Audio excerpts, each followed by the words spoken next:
I'm going to ask all of us to rise to our feet.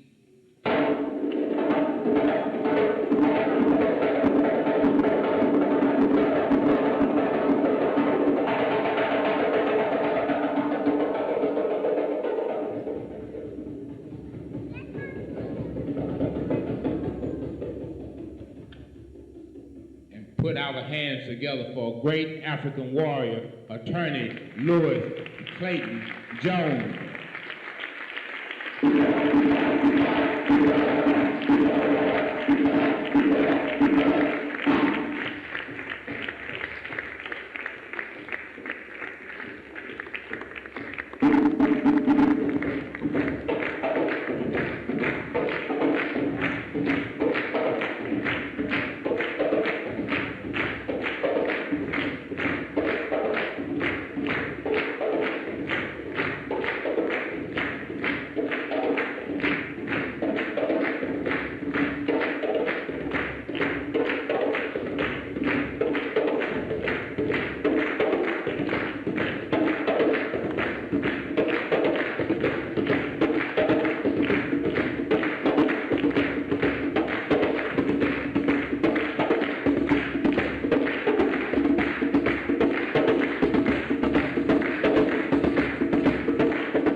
Always good to come home. There are too many places that I can call home these days, and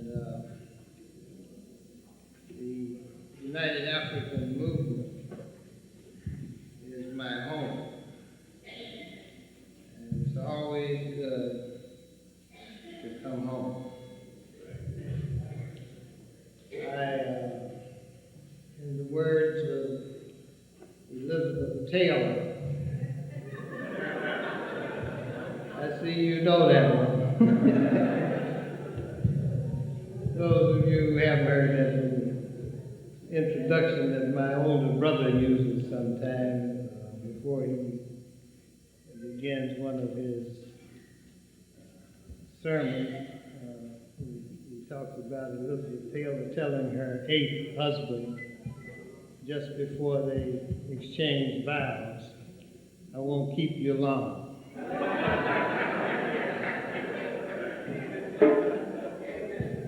In the days before the coup d'etat that institutionalized fascism in America, when Alton would suggest that I come to this city to further demoralize the members and friends of this remarkable institution, he would call me to get a topic for my presentation.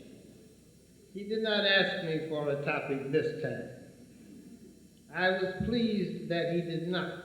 I could not think of any topic sufficiently broad to capture the essence of the terror that now informs the existence of every human being on this planet.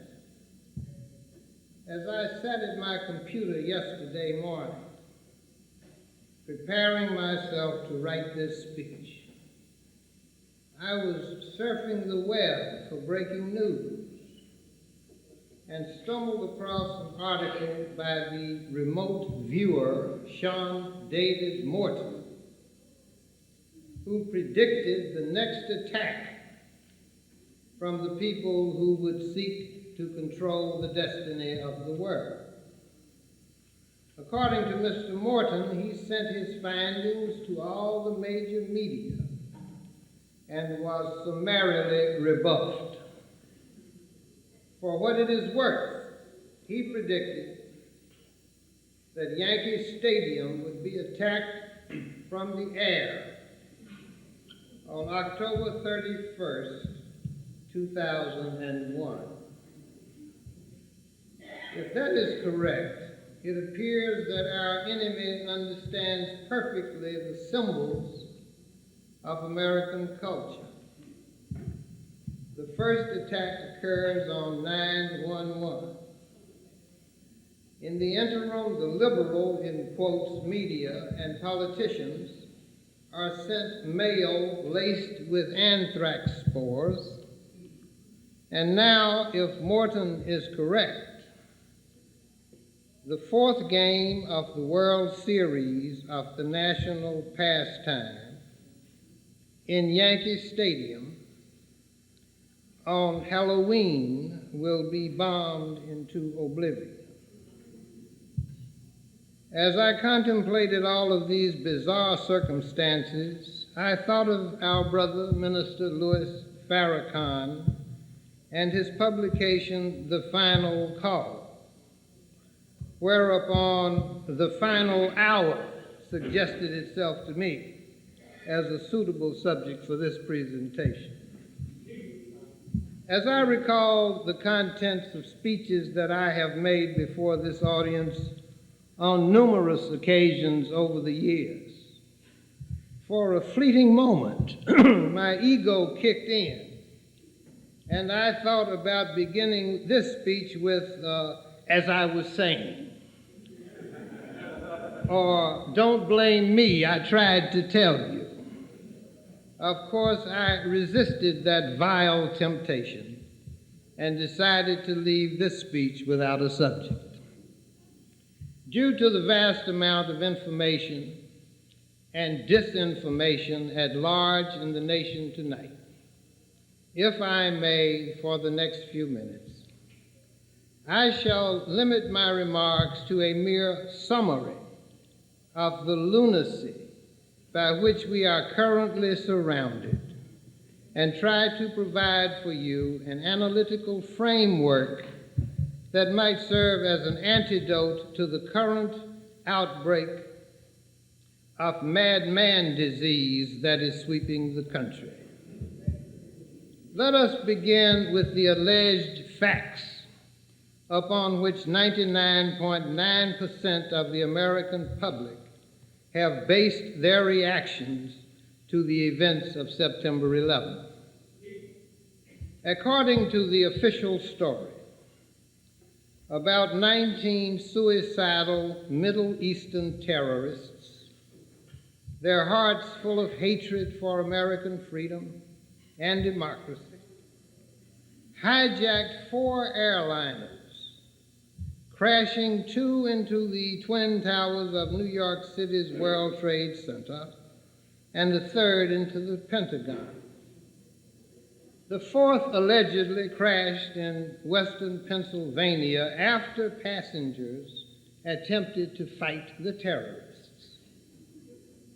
The so-called terrorist attack was, in fact, a superbly executed military operation against the people of the United States, requiring the utmost professional military skill in command, communications, and control. It was flawless in its timing, in the choice of selected aircraft to be used as guided missiles, and in the coordinated delivery of those missiles to their pre-selected targets. Shortly after contact with the 2nd tower, at around the 85th floor, the security guards were summoned to an explosion on the 23rd and 24th floors. which contained the offices of the federal prosecutor and the FBI. Several employees were dug from the rubble on those 2 floors before the entire building imploded. All of the files, some of which were the subjects of pending indictments for crimes committed at the highest levels of government and the securities industry, were destroyed, along with the prosecutors and investigators who had uncovered the crimes. Among the ashes at the World Trade Center, the FBI quickly discovered paper documents incriminating bin Laden. But as luck would have it, the plane's black recording boxes, designed to withstand tremendous crashes, were damaged beyond all possible use. Flight 93, United Flight 93, crashed as the result of a struggle between heroic passengers and the hijackers. Yet, witnesses on the scene described a mid-air explosion with falling debris and a second plane that followed it down. The deep crater that usually follows a crash has not yet been located, and the wreckage is now spread over a 6-mile area. Upon receiving word of the attack on America, the President of the United States, having been engaged in sharing a fairy tale about a goat with a class of youngsters in a Florida schoolroom, acknowledged the report with a somber expression and continued to read the goat story for an additional half hour before informing the nation that it was in fact at war. Within hours of the event, the FBI had named all the alleged hijackers and Al-Qaeda and its leader, Osama bin Laden, along with the entire government of Afghanistan. They were all fingered by Bush as the gangsters who perpetrated this dastardly act against this freedom-loving nation. Within the next month, almost 1,000 arrests of Arab and Pakistani suspects were made in this country. Bank accounts were frozen around the world. The First, Fourth, and 14th Amendments to the Constitution of the United States were reduced to subversive literature, and anyone seeking to assert or exercise alleged rights under the protection of those amendments can now be found guilty of terrorism against the state. The American public, goaded by a bloodthirsty media cartel, holds up the terrorist state of Israel as the model of the future America and applauds the aim of the FBI to use torture and chemical agents against persons who exercise or attempt to exercise the heretofore constitutional right to remain silent when accused of a crime. Students of history will recognize the method employed in the propagation of the official version of the events of September 11, and they will ask the relevant questions before joining the rush to fascism in America. The students will find the FAA regulation, which requires the profiling and strict scrutiny of young Arab-looking passengers. They will want to know how 19 young Arabs walked into American airports, ordered one-way tickets between Boston and Los Angeles, paid as much as $3,000 in cash for each of the tickets, and boarded the doomed aircraft without the raising of a single white eyebrow.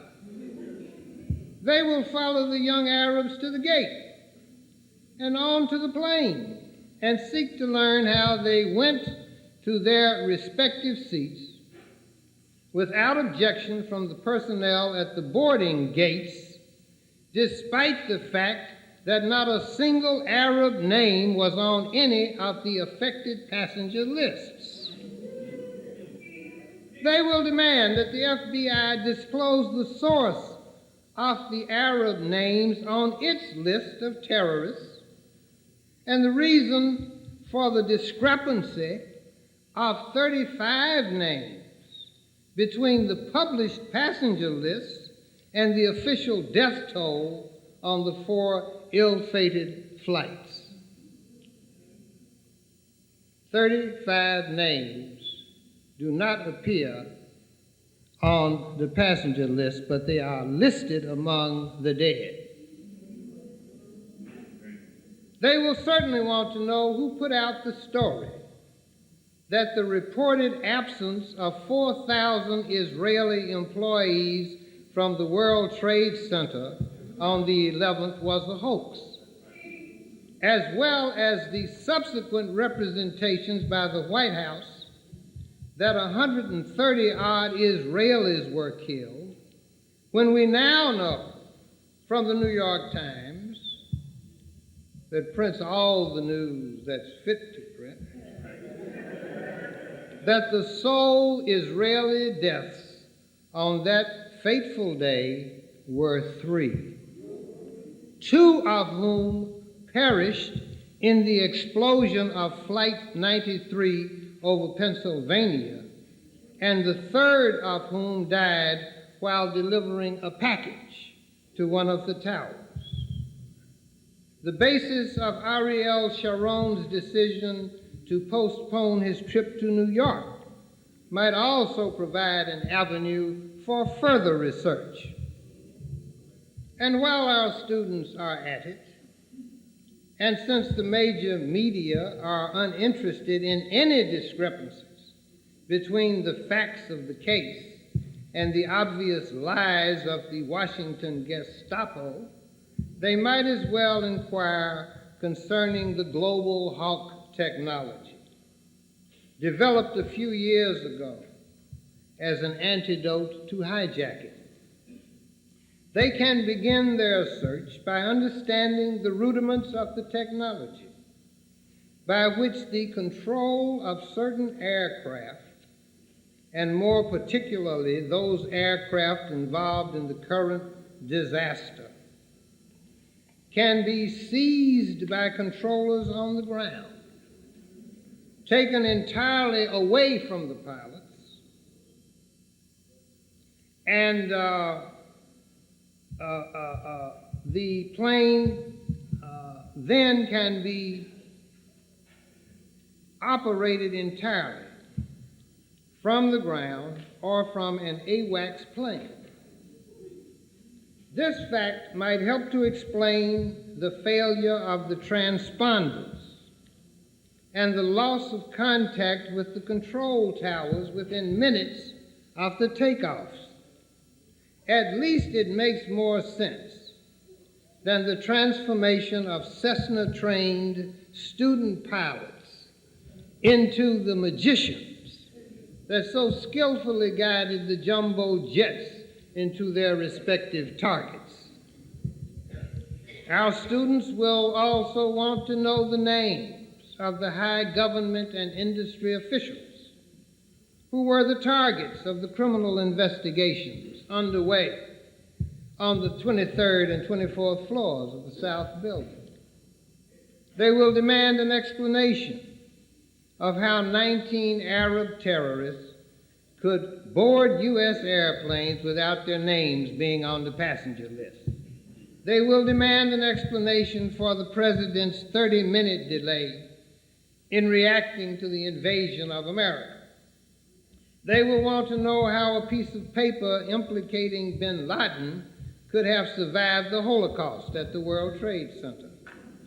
They will raise the hard questions surrounding the meeting in Islamabad in June of 2001, in which American officials informed the Pakistanis that Afghanistan would be invaded by the United States in mid-October. They will examine the testimony of the president of UNOCAL, the giant American oil company, before a Senate committee a few years ago when he complained of the intransigence of the Taliban regime as a major obstacle to their oil pipeline from the Caspian Sea basin through Afghanistan and Pakistan to the Indian Ocean. They will wish to know why Don Rumsfeld, our esteemed Secretary of Defense, responded in the negative when asked if the U.S. planes had targeted the opium warehouses in Afghanistan. They will raise serious questions about the payment of $43 million to the Taliban a few weeks before the bombing started, and the virtual destruction of opium fields in Taliban-controlled areas, while the Northern Alliance continues to run drugs across Central Asia into the Balkans, where the CIA-sponsored Kosovo Liberation Army provides the transportation link to the drug markets of Europe. They will dig deeply through the files of the world press to discover the prevalence of the two common denominators of American diplomacy in the past 100 years, to wit, access to oil and drugs, the lifeblood of modern industry and finance. As they ponder the government's inept and deadly approach to the Anthrax scare, they will of necessity wish to know the reason for the failure of their government to hunt down the Aryan nation and all of its affiliates around the country in the same manner that they have rounded up and detained the Arab population. They will want to know why the friends and associates of the racist biochemist who was caught a few months ago with bubonic plague in his possession, why they have not been arrested and tortured in the same manner as the Arabs.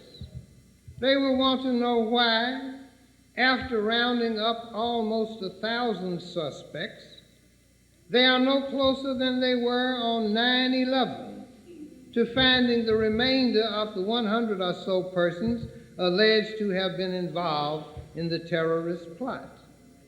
They will also note the irony of the first victim of the current anthrax epidemic, the photo editor of the National Enquirer, the tabloid that had recently spread the image of the Bush twins rolling on a nightclub floor in a drunken stupor. Their research in that area will lead them to an examination of the circumstances of the untimely deaths of many other figures, including William Colby, former director of the CIA, John Tower, head of the Senate committee investigating Iran-Contra, Hale Boggs, senator from Louisiana, who said that he didn't believe a word of the elder Bush's testimony regarding the Iran-Contra scandal, William Casey, former head of the CIA, Robert Letellier, the person involved in the Colombian dope deals now he was not involved, but he was a person who had investigated those affairs regarding the dope dealing in Colombia and the CIA's involvement in it and the death of Allende. Lars Eric Nelson of the Daily News, who had been particularly critical of the Bush theft of the election, and many others, privy to embarrassing information concerning the current ruling family. These few people merely scratch the surface. And all of these people died under very mysterious circumstances. I want you to understand that. As they continue to dig, they will inevitably make the connection between the death cult at Yale that calls itself Skull and Bones, the ruling elite of American government and industry, the Trilateral Commission, the Council on Foreign Relations, the Bilderbergers, the German Nazi Party, the Manhattan Institute, Halliburton, Inc., and its Nazi subsidiary, the Dresser Company, the Medellin Cartel, the Carlyle Group, and finally the composition of the current cabinet and almost the entire sub-cabinet of George W. Bush. In a word, they will discover the permanent government of this vast criminal enterprise that calls itself the government of the United States of America.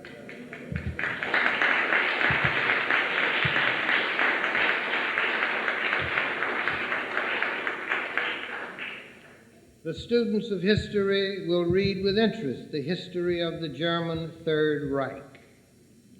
As they leaf through those yellowed pages, they will find that on February 27, 1933, the German Reichstag, or Parliament, was destroyed by fire. Hitler and his Nazis blamed the destruction on communist terrorists. They even caught one, a retarded Dutch youth named Marinus van der Lubbe, who carried a Communist Party card. After some time in custody, the youth confessed to being the arsonist. However, later investigation found that one person could not have started the mammoth blaze, and that incendiaries had been carried into the building through a tunnel which led to the offices of Hitler's closest partner, Hermann Goering. Less than a month later, on March 24, 1933, at Hitler's urging, a panicky German parliament voted 441 to 94 to pass an enabling act, which was the starting point for Hitler's dictatorship. As a result of this act, Germans soon saw gun confiscation, national identity cards, racial profiling, a national security chief, Mr. Heinrich Himmler, and later mass murders and incarceration in concentration camps. Does that scenario sound familiar? In a former speech before this audience, I tried to warn you that a democratic state could become a fascist state almost overnight. The catalyst for the transition is always either a weakening economy or a major atrocity. When they occur together, fascism is almost inevitable. Fascism was averted in France in 1958 because of the monumental presence of General Charles de Gaulle, a man of massive intellect and moral authority. Fascism has been embraced with alacrity in America by the entire nation simply because the people of this nation prefer to harbor the illusion that a single Arab living in a cave in the mountains of Afghanistan is somehow more intelligent and more resourceful than the combined intellects of the National Security Council, the FBI, the CIA, the DIA, the Joint Chiefs of Staff, the INS, the Federal Reserve, and the ultra-secret National Security Agency. The patriotic American will counter all that I have said above with the clinching argument that the government of this nation would never sacrifice American lives as a pretext for war. Again, the students of history will search the archives, and they will discover that Franklin Delano Roosevelt guaranteed the invasion of the United States by Japan when he shook the hand of the Japanese ambassador to the United States on one day, pledging American neutrality in the war in East Asia, and then the very next day cut off all oil shipments to Japan, thereby bringing the Japanese war machine to a virtual halt. We now know from recently released government documents that in the 1960s, the Joint Chiefs of Staff were prepared to kill large numbers of American citizens to set the stage for an invasion of Cuba. These documents are discussed in a recent book on the National Security Agency entitled Body of Secrets, Anatomy of the Ultra-Secret National Security Agency by James Barnford. These documents were produced beginning in late 1961, following the ill-fated Bay of Pigs invasion of Cuba that spring. President John F. Kennedy, angered by the inept actions of the CIA, had shifted responsibility for Cuba from the CIA to the Department of Defense. Here, military strategists considered plans to create terrorist actions which would alarm the American population and stampede them into supporting a military attack on Cuba. It was called Operation Northwoods, and I will quote to you the recommendations. Create a series of well-coordinated incidents in or around the U.S. Naval Base at Guantanamo Bay, Cuba, to include inciting riots, blowing up ammunition stores, aircraft, and ships. 2, develop a communist Cuba terror campaign in the Miami area, in other Florida cities, and even in Washington. 3, sink a boatload of Cubans en route to Florida. 4, foster attempts on the lives of Cuban refugees in the United States. 6, to explode bombs in carefully chosen locations, along with the release of prepared documents pointing to Cuban complicity. Use fake Russian aircraft to harass civilian airlines. Make hijacking attempts against civil and air surface craft, even to simulating the shooting down of a civilian airliner, unquote. Kennedy rejected Operation Northwoods, and senior military officers ordered the documents destroyed. But somebody slipped up, and the papers were discovered by the Assassination Records Review Board and recently released by the National Archives. More recently, According to the New York Times again, October 28, 1993, an informant named Ahmad Salem, early in 1993, was involved with Middle Eastern terrorists connected to Osama bin Laden to develop a bomb for use against New York's World Trade Center. Salem, a former Egyptian army officer, wanted to substitute a harmless powder for the explosive, but his plan to thwart the attack was blocked by an FBI official. The attack was allowed to proceed. As you know, the February 26 explosion in the World Trade Center resulted in 6 deaths, more than 1,000 casualties, and damages in excess of $500 million. So we now see that creating crises to further political and economic goals is a methodology well understood and utilized by this government in the 20th century. On what basis can one now argue that it has not been used to launch the first war of the 21st century? Some of you will recall some of my speeches from the early 1980s, in which I analyzed the drift toward fascism in America.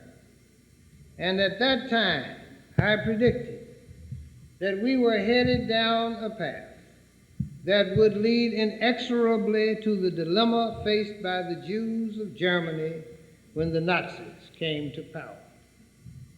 I ended one of those speeches expressing the hope that we would not be as the Jews in Germany who went to their ovens, believing to the end that they were German and singing Deutschland über alles.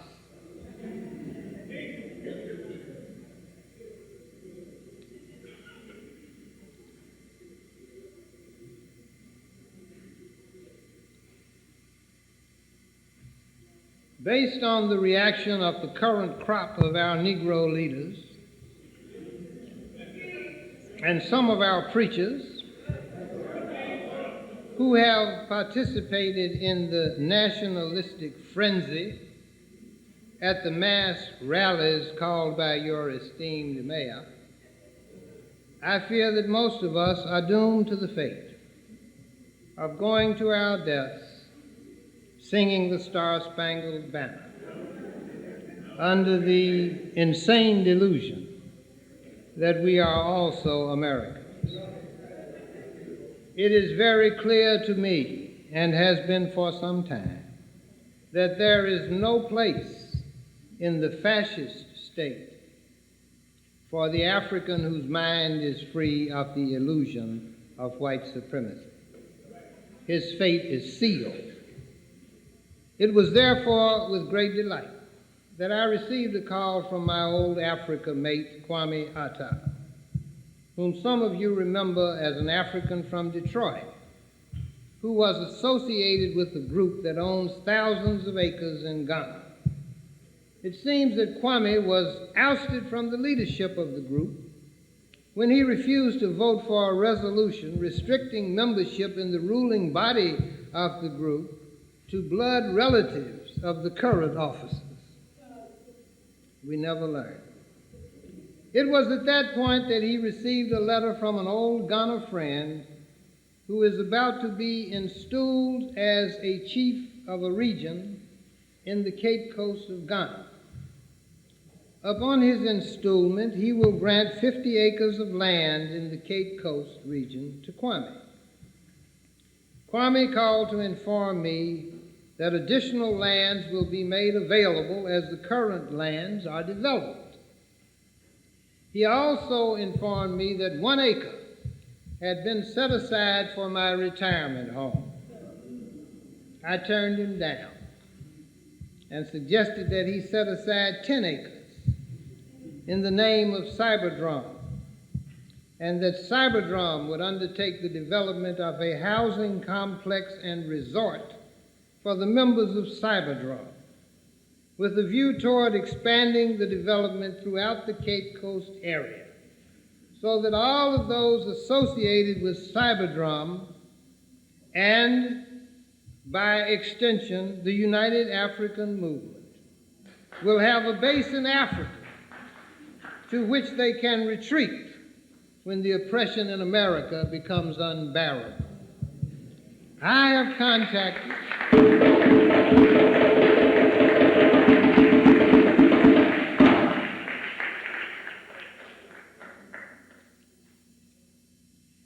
contacted an African developer in Atlanta who is currently building a new subdivision in the Niskey Lake area of that city. He has expressed an interest in taking on the Cape Coast project when he finishes the current 37-home project, in which the least expensive home to date is $675,000. We will not be living in huts, my brothers and sisters.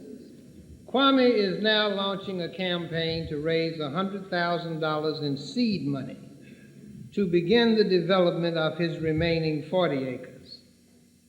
He informed me that he has been carrying around for the last 18 years a speech I made at a Savior's Day event in Gary, Indiana in 1983. He informed me that he is using that speech as the linchpin of his fundraising effort. I have offered to assist him in that effort and would encourage those of you who seek a way out of the current dilemma in which we find ourselves as a racial minority in a fascist state, the economy of which is now so fragile that a Russian economist has urged her fellow Russians to trade their dollars for rubles in anticipation of the crash of the dollar along with the U.S. stock market. I would urge you to contact Kwame at his Detroit office and join him in his dream to build a sane society in the land of our fathers and mothers. Take out your pencils. He can be reached at 313-869-4123. His fax number is 313-869-3140. His email address is EFUAAT. Email address EFUAAT at AOL.com.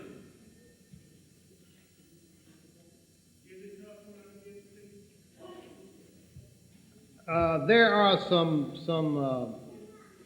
flyers in the back that have all of his information on them, and you might want to just pick up one of those flyers on the way out. As I end this speech, it might be useful to read a few lines from my Savior's Day speech. Kwame was particularly impressed with the metaphor that formed the analytical core of that speech. And I quote, "In city after city, from Detroit to New Orleans, from New York to Los Angeles, and most dramatically, this was 1983, in Chicago, we Africans have demonstrated our sophistication in the electoral process. The flaw in the organization and voting antidotes to racial oppression in America is the same flaw that confronts a community of flies attempting to organize their lives in a spider web. The web is relentless in its containment of the flies. They may organize to a fare thee well. They may hold conferences, sign petitions begging the spider for mercy, and even from time to time in various sectors of the web, vote the spider out of office and install a fly. Nevertheless, the web, the system remains, and they will always be captives, depending upon the goodwill of the spider for their continued existence in the web.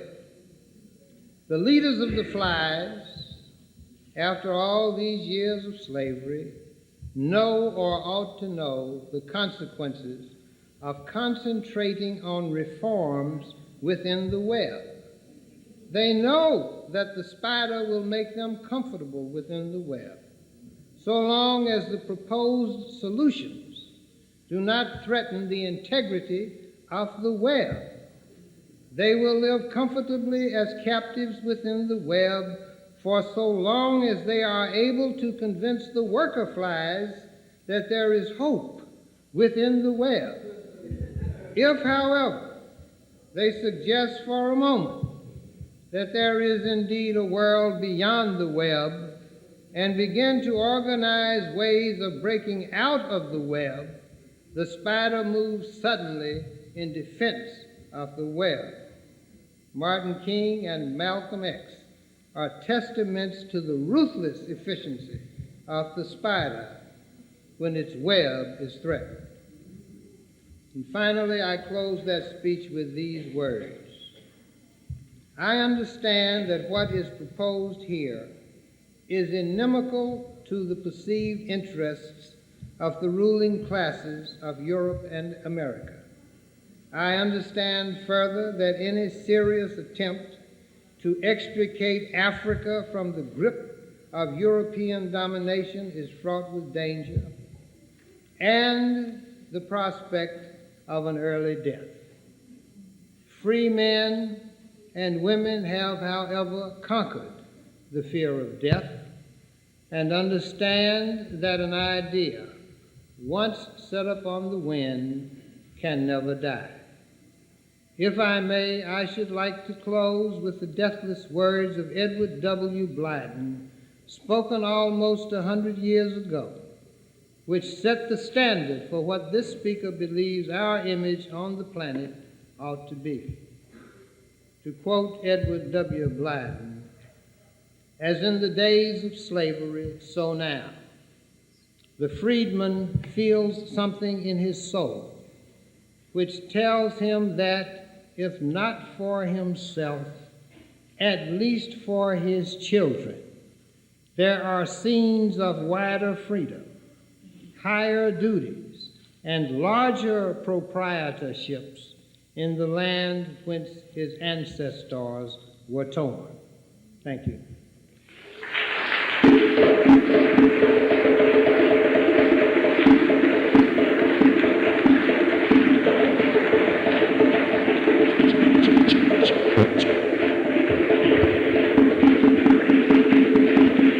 Hold tight, brothers and sisters. Please take your seats. I know you people are very inquisitive, and we don't get a lot of time with this master lawyer, politician brain, so we're going to ask him a few questions. Would you like to do that? Questions? I'm sure you have a few.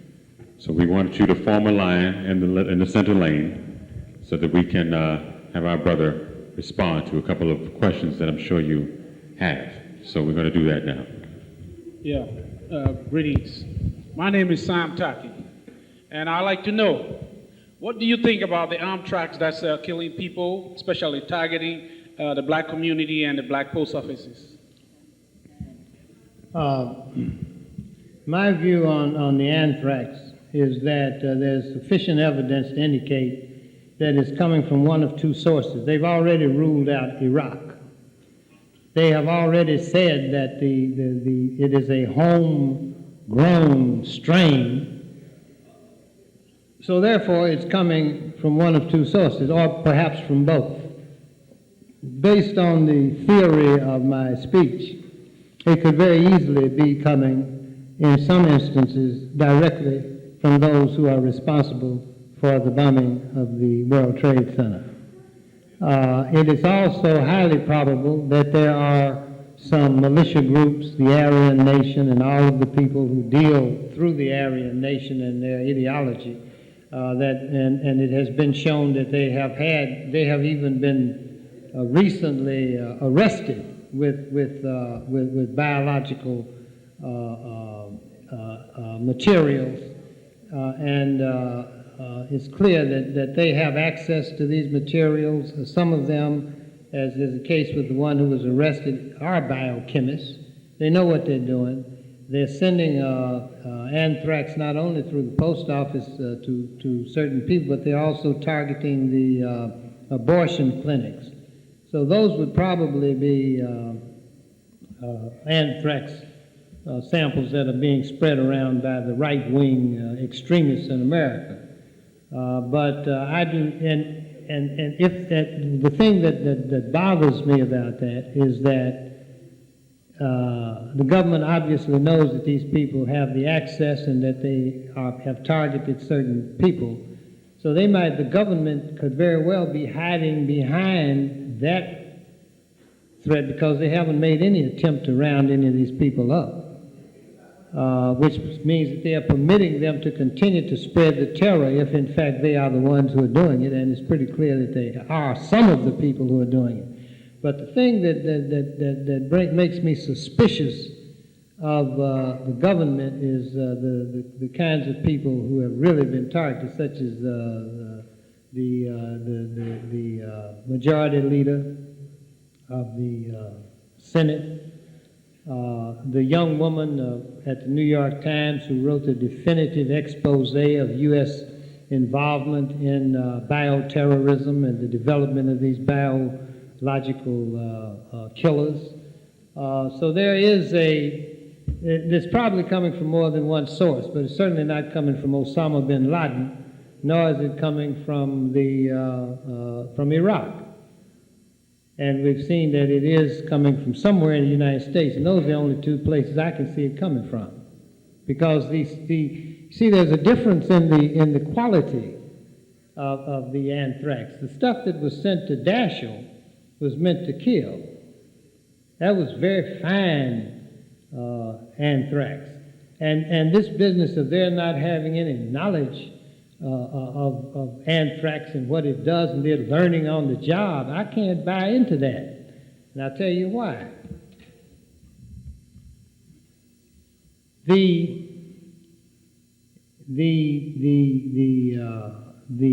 pores in an envelope measure 100 microns. The diameter of an anthrax spore is 5 microns. So any envelope that contains anthrax, by definition, is leaking, because the 5 micron spore is going through the holes, the 100 micron holes of the envelope. And if you want to prove this theory, when you go home tonight, get an envelope, seal it up, and pat it. Put some powder in it, just ordinary talcum powder, and pat it. And stuff is all over the place. Now, I'll tell you something else that disturbed me most particularly in the post office response initially at Brentwood. Anthrax was discovered in the machinery at Brentwood. All right? Now, if I had anthrax, I'd call in the people who deal with these kinds of things, and I would expect them to go around with a vacuum and vacuum it up. They didn't do that. They brought in air blowers, and they were blowing the stuff around, spread through the whole building. And they say, we're following the science. I beg you. Following the science, blowing spores all over the place. No. They're not that stupid. See, we are expected to believe that we are dealing with stupid people. The FBI is stupid. And this new guy, what's his name? Boy from out in the Midwest, the former governor, Tommy Thompson. Everything is fine. There's no big deal here. Next thing you know, another person dies of anthrax poisoning. And we say, they're learning. They're learning on the job. No. And have you noticed the way in which they've silenced the Surgeon General? He should be leading this whole thing. But he's a black man, and Bush doesn't like him because he believes in sex education. Yeah. But that's my view on the anthrax. It has nothing to do with foreign terrorism. The next question is just a small question. You had mentioned the New York Times article where they said only 3 Israelis died. Did you know the date? I don't know whether I recorded that date, but it's a recent edition. It's within the last 2 weeks. Yeah, you'll find it. Yeah. Oh, there were 4,000 Israelis, definitely, who worked in the World Trade Center. That's a matter of public record. Right. Yeah, and none of them reported for work on that day.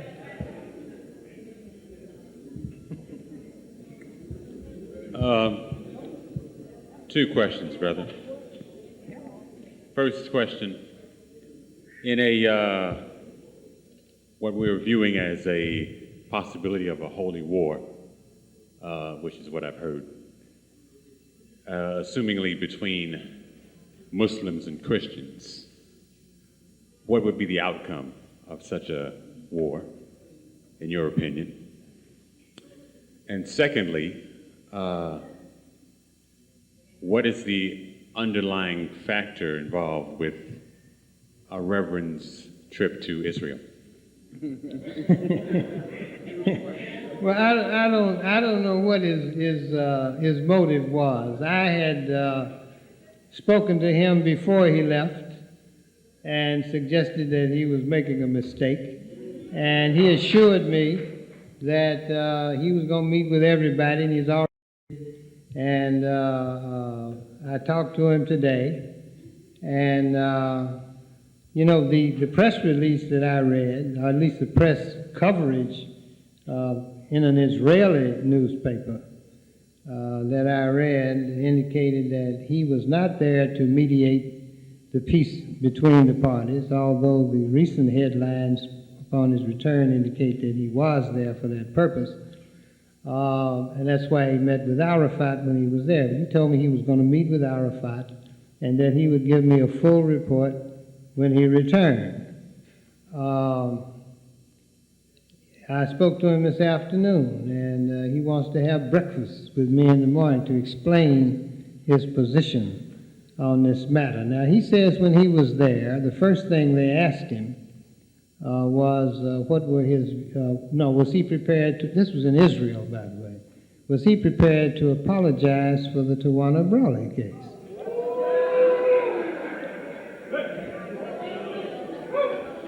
That was the first question.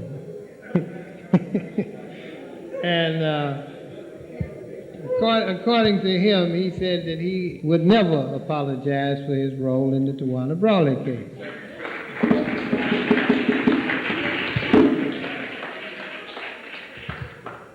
And then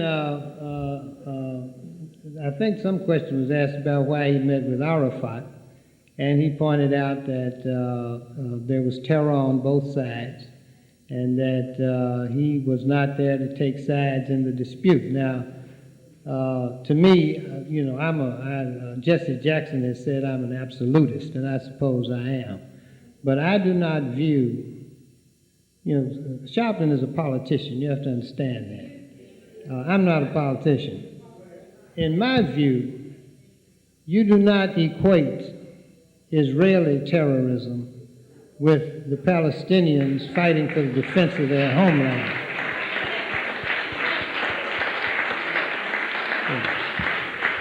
And I don't really fault Sharpton for not making that distinction, because Sharpton's orientation is local, essentially. He's not an international thinker. He has never been involved in international thought. He's essentially, you know, still operating between Harlem and Bed-Stuy in his mind. And you have to understand that he's not a strategic thinker, and he will make statements. But I think his heart is in the right place. He has put himself into an almost inescapable dilemma Because by taking a firm stand on Tawana Brawley in Israel, by meeting with Arafat, and by saying that there's terror on both sides, he has alienated the Jews who have sought to co-opt him completely and to separate him completely from his base. I think he's been in the streets long enough to understand that if he loses his base, then the Jews will drop him like a hot potato. So there's still some hope for the brother. Yeah. The other question about the Holy War. Oh, the Holy War? Well, as you recall, Mr. Bush has made it clear that this is the first war of the 21st century. In the minds of these people, they've all read 1984, and as you know, there was an endless war between Oceania and East Asia in 1984. Well, that's what Bush is talking about. When he names 60 countries that harbor terrorists, he's talking about endless war. Now, when you've got endless war, then there are no civil liberties anywhere in the world. And this is what his daddy was talking about when he was talking about the New World Order. That's what they're talking about. So there will be no end. Nobody will win. Because when the wars end, then the munitions companies that are owned by his daddy's Carlyle group will not be able to sell armaments around the world to both their enemies and their friends. That's what this is all about. This is about a small group of people seeking to run the world. They have done it by remote control for years, but now they have come to the fore. They are now open and notorious. These same people. Dick Cheney is far more powerful than George W. George W. is just a front man. Why do you think they keep Cheney hidden and send the other boy to Yankee Stadium?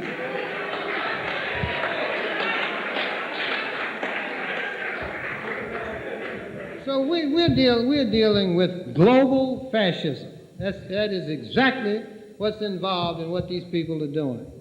And if you look at the history of the Third Reich, they're following. The only thing missing, if you followed those steps of what happened during the Third Reich, the same thing has happened here, all the way down to the whole idea of appointing this director of Homeland Security.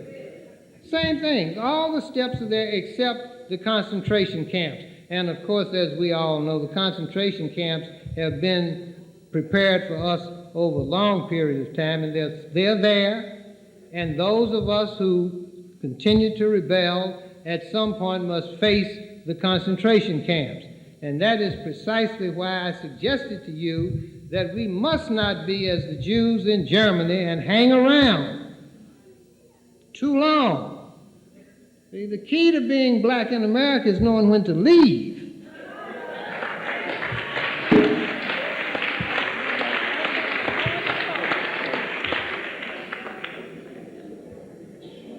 Good evening. I have a question for you regarding the matter of fact, two. I have one question and a statement. The question is about the anthrax. What do you think about the Postmaster General getting up and stating that there is no problem with his postal workers? However, all the concern is about where the letters are delivered, but not how they got there. Meaning the postal service, the mail carriers, okay? Everybody's being tested at the newspapers, the television stations, but nobody's thinking about testing the mail carriers who delivered the mail. That's right. Well, that is a form of genocide. There was a young man on one of the broadcasts a couple of days ago who had flu symptoms. He was a postal worker. So he goes down to D.C. to be tested. When he arrives, they don't even test him. They give him some Cipro, which is probably more deadly than the anthrax, and send him back home. They refused to test him, a black postal worker. Now the racism is so evident that it doesn't even need to be discussed. Yeah.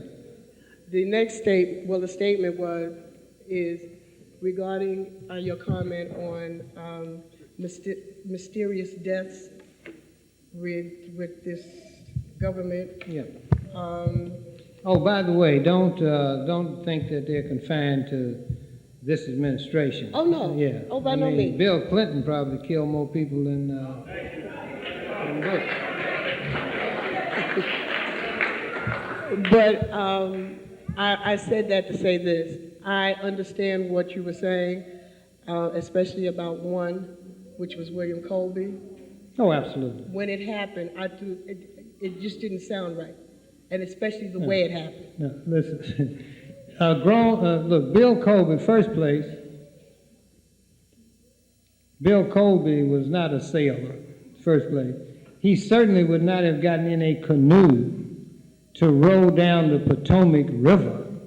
I mean, the man, he didn't like to be on the water. I mean, I've read the background of the man. He didn't like to be in boats. So, but he was out rowing down the Potomac. Let's be serious. William, what's his name? Casey, former CIA chief, 2 days before he was to testify on Iran-Contra, he suffers a massive heart attack, and 2 days later, he's dead. You see? And there's some who don't believe he's actually dead because he was at the very height of the establishment. And there's some people who believe that he just kind of went into retirement, It's not clear that nobody ever saw his body. It was a covered casket. So you know the way these people operate. Go ahead. Good evening. It's obvious I'm a postal worker. Last week we were briefed by manager at my station, about what to expect, what to look for, if we have symptoms or whatever. Then it was suggested that they are going to give us Cipro. Now I've been coming here to these meetings, and I'm concerned about that. So I asked her if she would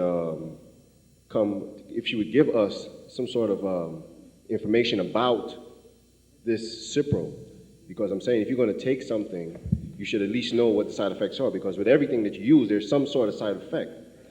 Now, I asked her if she can furnish us with some sort of information about Cipro.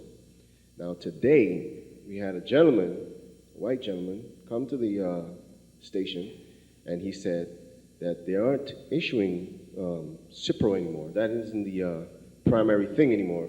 We're going to be using, or they're going to give us antibiotics. Yeah, doxycycline. Right. Yeah. Now, it was strange to me that up to now we haven't been given any information about Cipro, but now there's a complete turnaround as far as the importance of Cipro. Oh, let's stay away from that. Well, we're going to use other things because that's so potent, he said. And then he described the reaction of the postal workers by them carrying it around as, oh, this is crazy. Why would they be carrying around this stuff? Now, last week, everybody was all, oh, we're going to use this. This is what we're going to use. This is the primary thing of use here. So I'm concerned here because, like I said, the information still hasn't been brought back to us, about, the side effects of Cipro. And now there's a sort of a wash down of its importance, and now suggesting of other things. We had an envelope come to the station, and they said it was powder. Now, the people that came there, like you suggested when they came to the other station, came there with blowing equipment, okay?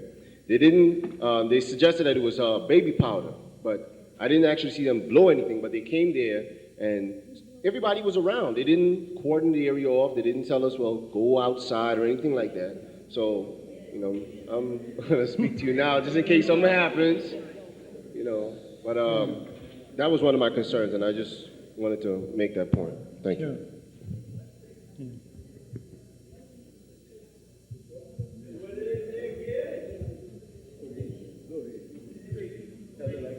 Yeah, I do a lot of work around trying to locate jobs for people, and it just came to me, there has been, right back in August, a major drive to get more people to come to work in the post office. And this hasn't happened in a very long time. They opened up night positions. They even opened up some new day positions for people to just walk right into the post office and come and get interviewed right there to get these jobs in the post office. And I've talked to several people that I know. I said, well, what are you going to do now? And they was like, oh, no, I'm going to keep going because that's a very good job. I'm not going to let no Anthrax scare me. I mean, how do you tie that all in? I mean, this seems like a plot to me. That all of a sudden they're opening up all these jobs in the post office, and now you got this Anthrax there. And with the state of the economy and with this, you know, what's going on with the lack of jobs, most people in the post office are black. I just sat there and I said, I have to bring this up because this can't be a coincidence that this is happening. You have to take the advice of Dick Cheney. Be alert.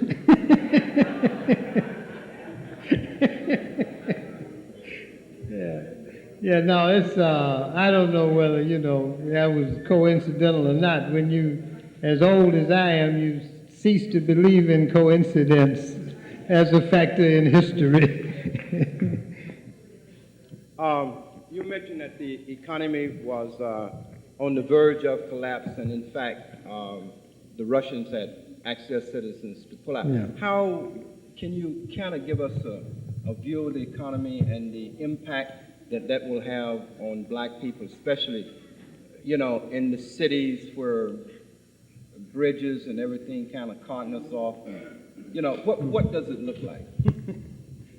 Well, you know, I'm not an economist, but I know that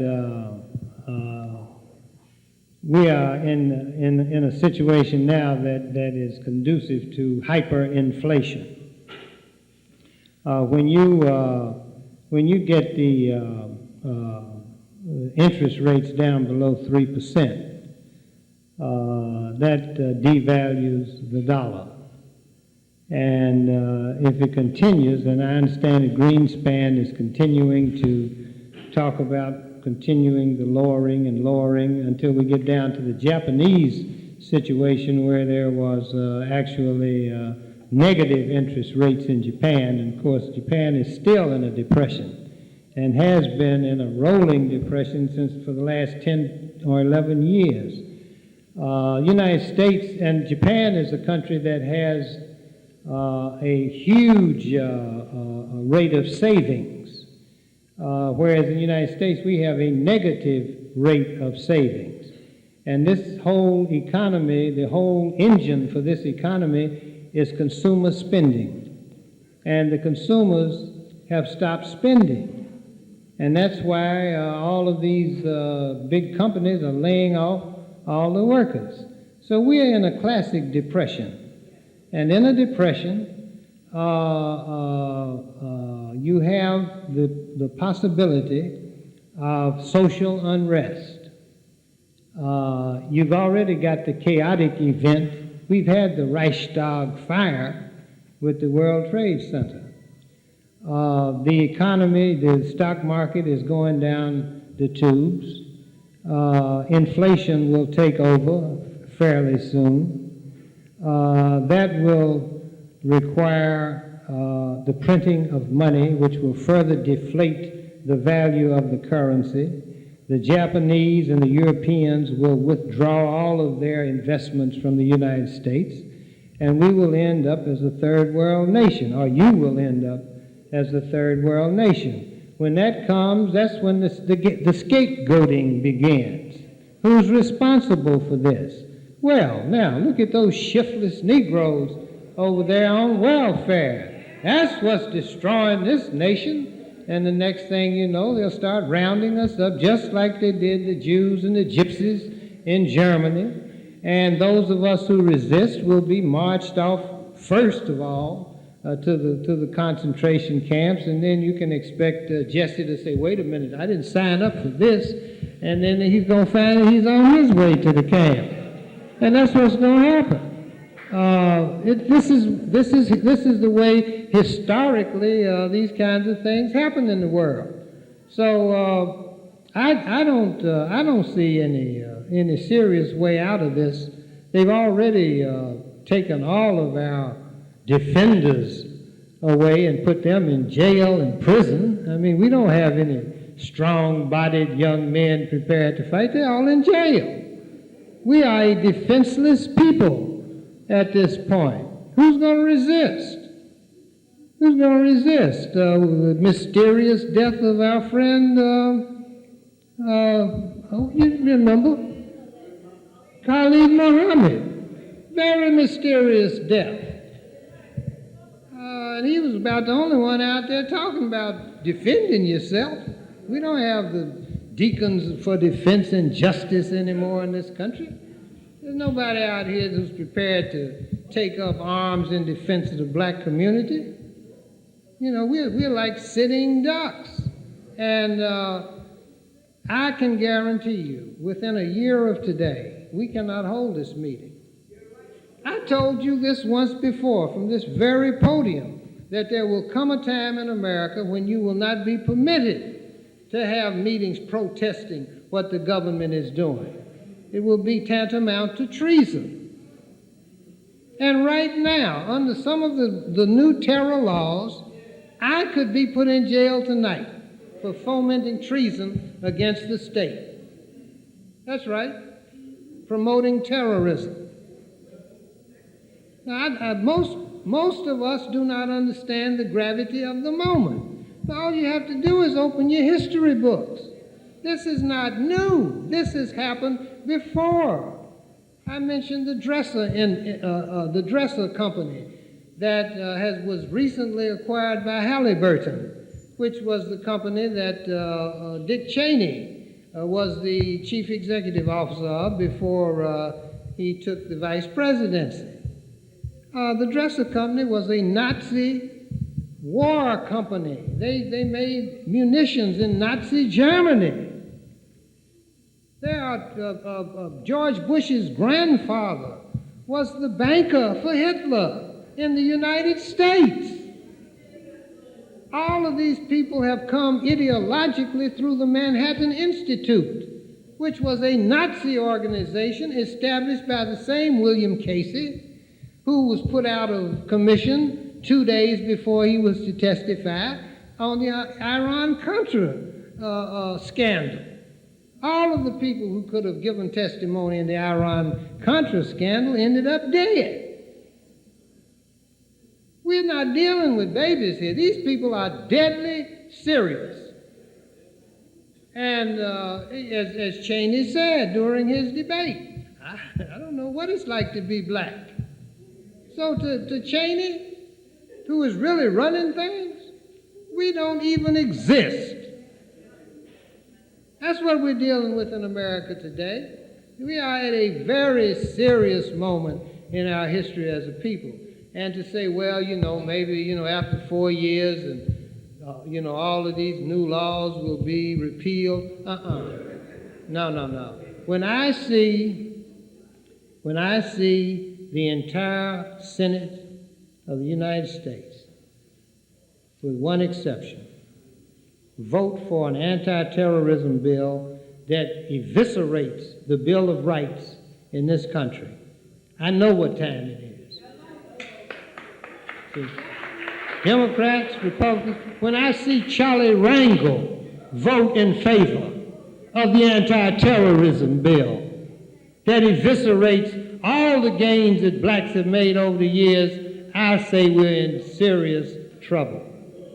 And if these people who otherwise are normal, fairly liberal types, don't understand what's going on, we're in deep trouble.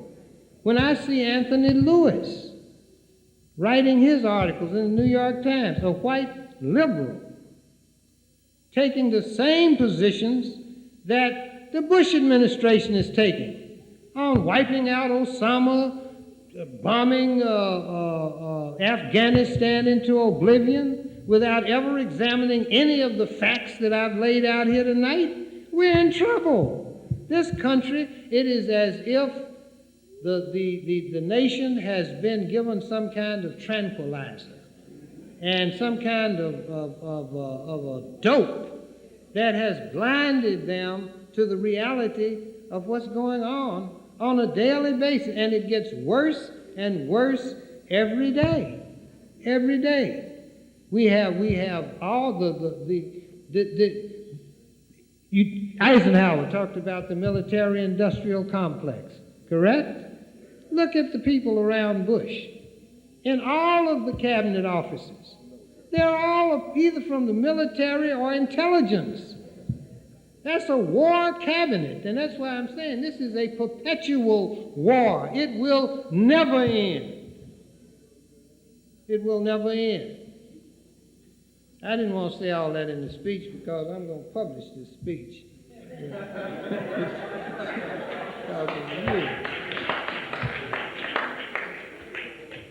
Attorney Louis Clayton Jones, you sort of preempted my question. I was going to ask you about whatever happened to criminalization of our people prior to September 11th. That's all that we were dealing with. Post September 11th, we've been distracted. So let me leave that question alone. You answered that. So now we're being distracted again with the political process. Most recently, Mark Green, the savior of black folk, turned his back on black folks, and as you know, in the debt, Randall Robinson pinpointed the finger at him way back at Harvard. We finally got up on him here in New York City. In light of all that you've said, I mean, there's no hope. Why vote? Why even deal in the political process? Well, have you heard me make any suggestion to that effect? Not at all. No, listen. As I said in my speech, I just reread it. I had lost the thing, but Kwame sent me a copy of it out at Savior's Day. The question before the race at this point in our history is not who am I or what must I do to become a first-class citizen in America. Right now, the question before the group is what must I do to be saved? And we're not going to save ourselves here waiting for the reform of a fascist system. And my suggestion is before they close the borders and lock us all in here, get your passports, and at least if we must die, let us die among our friends and not in defense of a nation that has pledged to destroy us. That's my position.